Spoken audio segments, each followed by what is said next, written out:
The final thing I'm going to talk about in this series that contributes to people's overall levels of stress and keeps them overweight is low self-esteem. And this is a really common pattern of behavior that keeps a lot of people stuck and significantly impacts their quality of life. And unfortunately, what a lot of people don't realize is that these are just purely learned behaviors. They have no bearing on reality or the way that things can be for you. It's just your brain has made a bunch of assumptions and generalizations, and they feel real, but they absolutely are not. And so I'd like to point some of those things out. So one of the things that people have learned to do is talk to themselves in a really destructive way. So a question that I utilize a lot is, if you spoke to your friends the way that you speak to yourself, would you have any? And for many people, the answer is no. But what people have mistaken is that purely by repeating that pattern over and over and constantly saying nasty things to themselves over and over and over and over, after a while it starts to feel real, because if you've done that for years and years and years, you mistake that as reality just purely through repetition. So if you've been talking to yourself in that way, you can decide to do things differently. Now, when you decide to talk to yourself in a different way, at first it's going to feel weird. And if it feels weird, that's a good sign, because that means it's different. That means it's different to what you're used to doing. And it's going to take a little bit of training for you to get yourself into that, to train yourself to talk to yourself in an uplifting way, in a kind way, in a useful way. But if you commit yourself to doing that, you'll experience dramatic changes very quickly. The next thing that contributes to low self-esteem and low body image as well is something that we refer to as filtering. So a good example of this is, I know I do this a lot, is when a guy goes to the fridge and says, "Honey, where's the cheese?"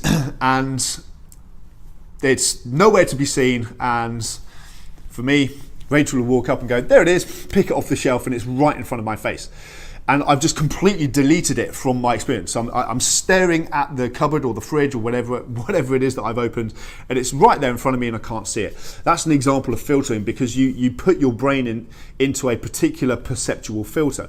Some people have learned to do that with themselves and their bodies. So when they go and look in the mirror, because they've trained themselves to hate specific things about themselves, let's say it's your arms or your legs or whatever, and before you even look at your reflection in the mirror, immediately that day you're asking yourselves, how bad are my arms or how bad are my legs today?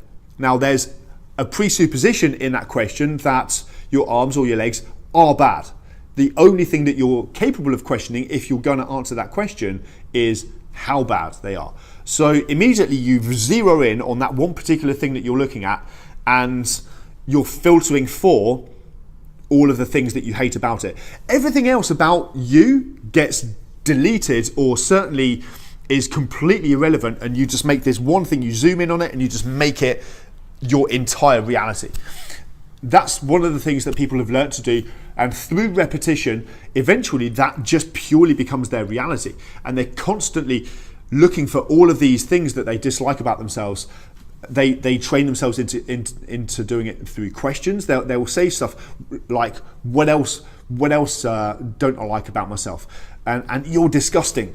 And when you get yourself into that kind of a state, what you'll notice is that the states that you've experienced in your life are very much linked and connected within your nervous system. So when you experience one type of feeling, you remember all of the other times you felt that way.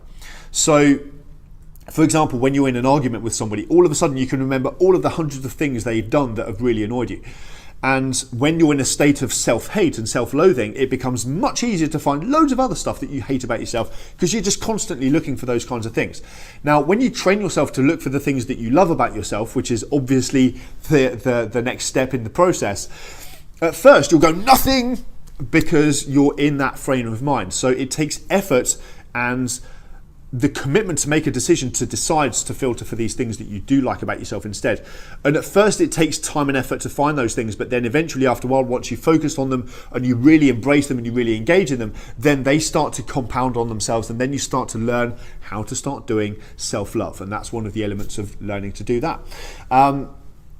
Negative questions I've mentioned, generalizations. A lot of people have learned to generalize their experience to mean destructive things about themselves. So they will have tried and in their language, failed at a bunch of stuff. Let's say we're talking about weight loss, and they'll say, oh, I've been on so many diets and I failed and failed and failed. That means I'm a failure. And their brain generalizes, attempting to transform their body as, I can't do this, I'm a failure.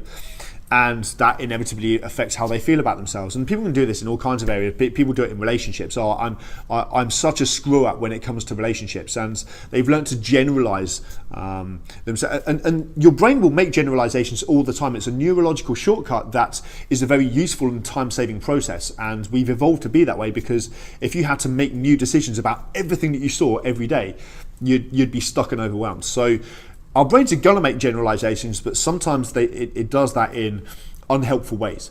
And that's what you need to understand about a belief, which is all low self-esteem is it's a belief that you're a certain type of person. It's a generalization. It's not the truth. It's not reality. All of us are distorting reality all the time as we experience it, and you just happen to have distorted it in a way that produces unhelpful and unhappy results in your life. So just purely that realization that this is a generalization, it's not the truth. Is it enough to help people to start deciding to interpret their reality in a different way? Now, one of the elements of interpreting your reality in a different way is how you respond to what you used to label as failure. Now, recognize there's no such thing as failure. There is only information and feedback. And if you try and attempt at something and you don't get the result that you want, well, that's great. Now you have more information, you have more data that's going to help you make better choices and decisions in the future. But people are attaching destructive meanings to all kinds of things they go through. So one person might go through let's say that one person gets cheated on by their ex and they break up. And one person will take the meanings that, right, this means that men or women can't be trusted. This means that relationships mean ultimate pain. This means that I'm damaged goods. Well, if you make those kinds of assumptions about what that means, what that event means, then what kind of results do you think you're going to get in the future? Obviously, you're not going to have a particularly high quality of life. Someone else will go through exactly the same experience and they'll go, thank the Lord for what just happened, because this means that now I am free to find the person that I'm truly meant to spend the rest of my life with. This means that I am much better off and I'm able to make much clearer decisions on what I really do want in a relationship and what I refuse to stand for. This means that I'll be able to be a better judge of character. So one of the things that you have to be able to do is you have to be able to look for the empowering meanings from the experiences you have in your life.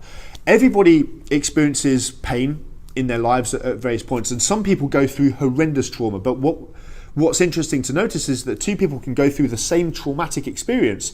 One person can be very negatively affected for the rest of their life, and another person, sometimes quickly, sometimes after a certain period of time, will eventually be able to interpret that event and find the empowering meanings. This means I'm stronger. This means that I can impact and improve other people's lives even more effectively. They will find an empowering meaning that means that the future that they have for themselves is decided and designed by them. And so all of us need to be able to do that, is to find empowering meanings. So these are just a few of the things that you need to do if you want to transform your relationship with yourself, improve your body image and improve your self-worth, so that you can reduce your overall level of stress, so that you can make better decisions, and so that you can ultimately get the body transformation that you want at the end of the process.